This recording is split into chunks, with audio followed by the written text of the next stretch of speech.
অহনা বুক ধুকপুক করতে করতে করিডোরের অন্ধকার থেকে বের হওয়ার চেষ্টা করল। বাইরে মেঘে ঢেকে থাকা চাঁদের আলোয় কলেজ প্রাঙ্গণটা অদ্ভুত ভয়ঙ্কর লাগছিল।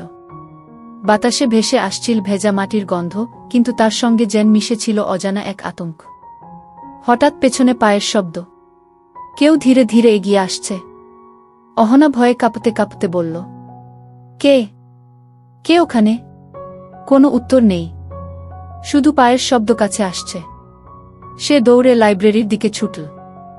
দরজা ঠেলে ভেতরে ঢুকেই দেখল টেবিলের উপর ছড়িয়ে আছে কিছু পুরনো ফাইল, আর তার উপরে লাল কালিতে লেখা, তুমি যদি বাঁচতে চাও সত্যিটা কাউকে বলো না গি।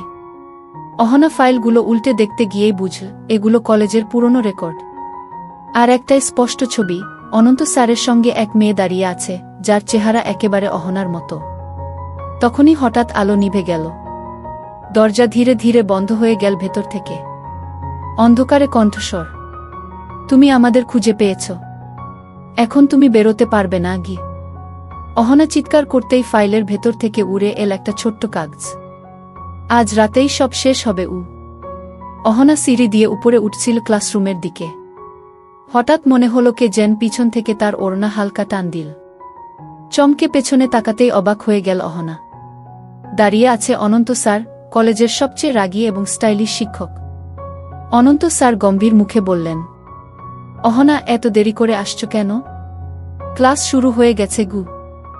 অহনা কাঁপা গলায় বলল, স্যার, আমি ট্রাফিকে আটকে গিয়েছিলাম গু। কিছু না বলে স্যার অহনাকে ইশারায় একটি ফাঁকা ক্লাসে নিয়ে গেলেন। অহনার বুক ধুকপুক করছে, শাস্তি পেতে হবে বুঝতে পারছে।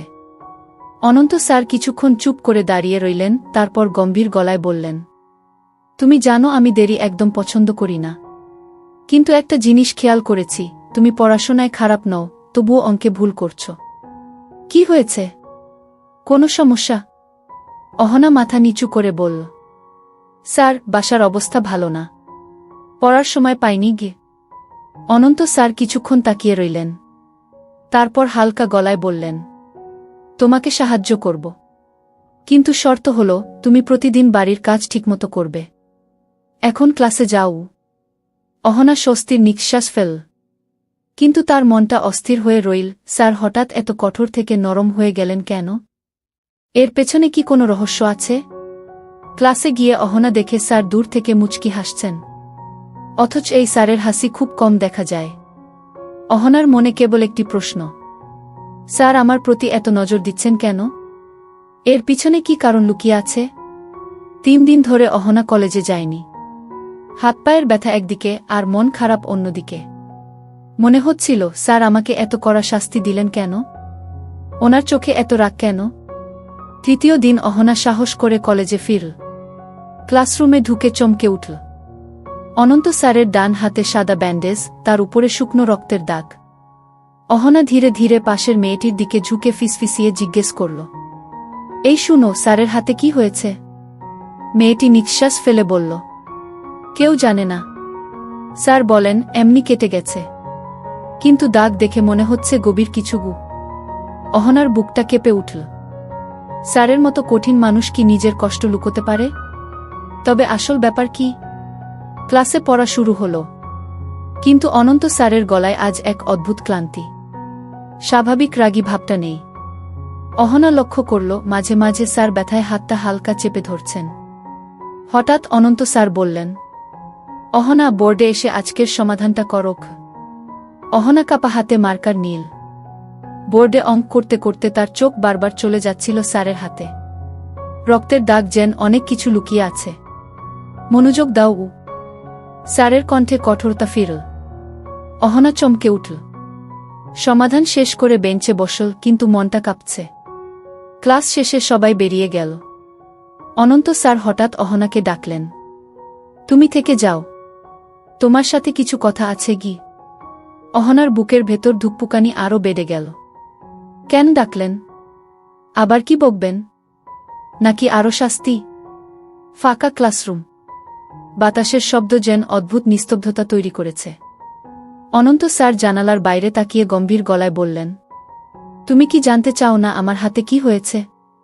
অহনা চুপ। মনে হলো স্যার তার মনের ভেতরটা পড়ে ফেলেছেন। স্যার, ও অহনা ফিসফিসিয়ে বলল। অনন্ত ধীরে ধীরে তার দিকে ফিরলেন, চোখে ক্লান্তি আর চাপা কষ্ট। যা দেখছ তার চেয়েও ভয়ঙ্কর কিছু আছে আমার জীবনে। জানতে চাও? অহনার নিঃশ্বাস আটকে গেল। মনে হলো এক অজানা রহস্যের দরজা খুলে যাচ্ছে তার সামনে। ঠিক তখনই বাইরে থেকে কারো পায়ের শব্দ। অনন্ত স্যার চমকে উঠে জানালার পর্দা সরালেন। দূর থেকে দেখা গেল কয়েকজন অচেনা মানুষ কলেজের মাঠে দাঁড়িয়ে অনন্তের দিকে তাকিয়ে আছে। স্যার ফিসফিসিয়ে বললেন, তারা এসেছে আমার জন্য। অহনা, তুমি কাউকে কিছু বলবে না, না হলে বিপদ হবে। অহনার চোখ বিস্ময়ে বড় হয়ে গেল। তারা কারা?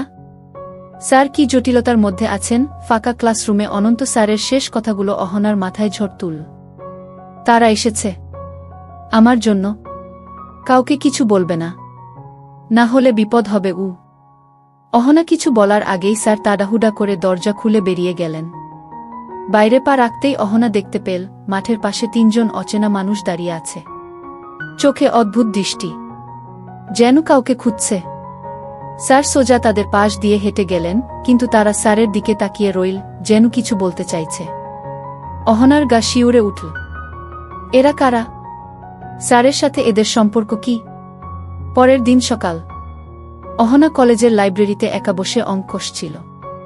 হঠাৎ পাশের টেবিলে একটি ছোট কাগজ পড়ে থাকতে দেখল। তাতে অদ্ভুত কয়েকটি লাইন লেখা। যাকে তুমি বিশ্বাস করছো সে আসলে সত্যি নয়, সাবধান। অহনার হাত ঠান্ডা হয়ে গেল। কে এই চিরকুট রেখে গেল? স্যার, নাকি ওই 3 জন অচেনা মানুষ?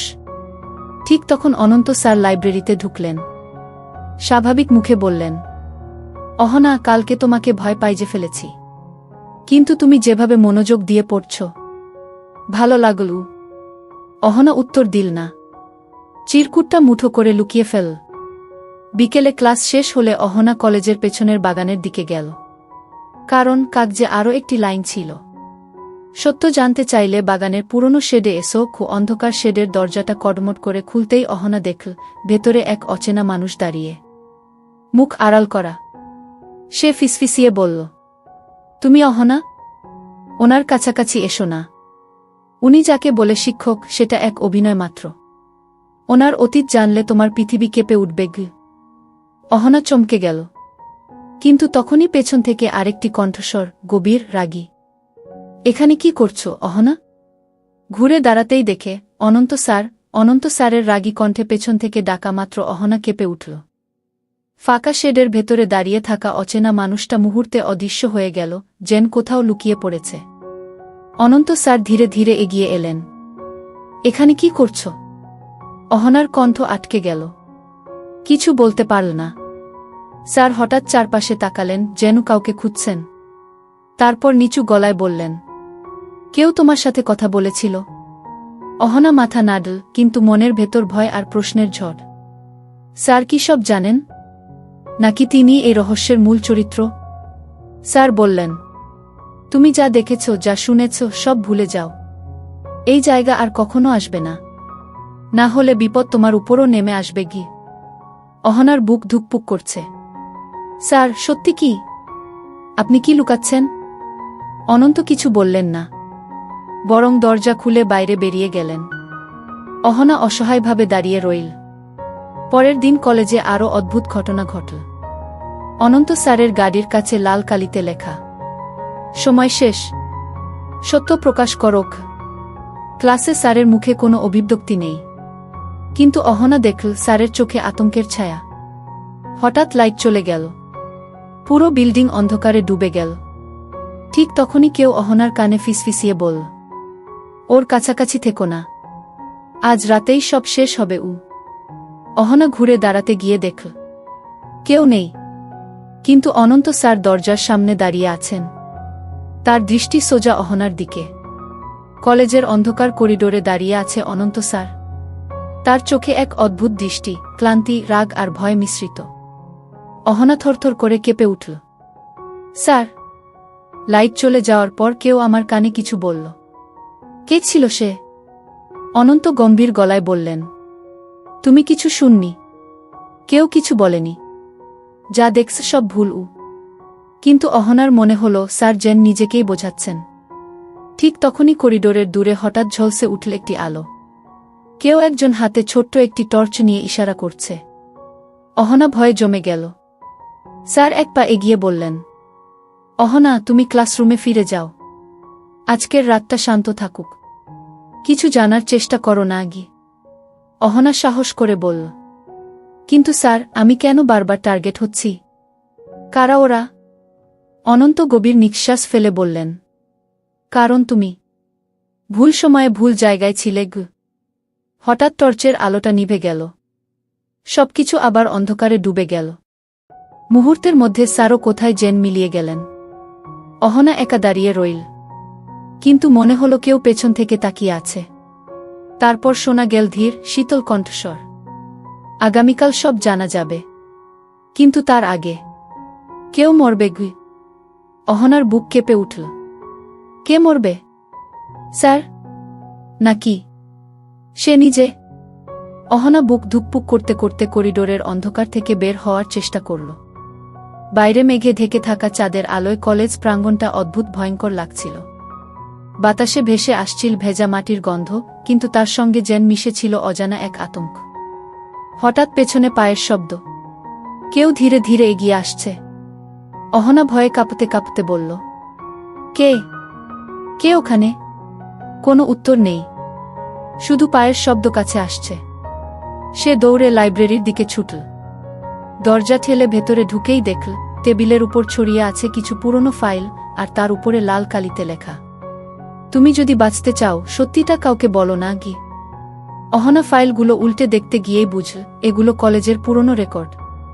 আর একটাই স্পষ্ট ছবি, অনন্ত স্যারের সঙ্গে এক মেয়ে দাঁড়িয়ে আছে, যার চেহারা একেবারে অহনার মতো। তখনই হঠাৎ আলো নিভে গেল। দরজা ধীরে ধীরে বন্ধ হয়ে গেল ভেতর থেকে। অন্ধকারে কণ্ঠস্বর, তুমি আমাদের খুঁজে পেয়েছ, এখন তুমি বেরোতে পারবে না গি।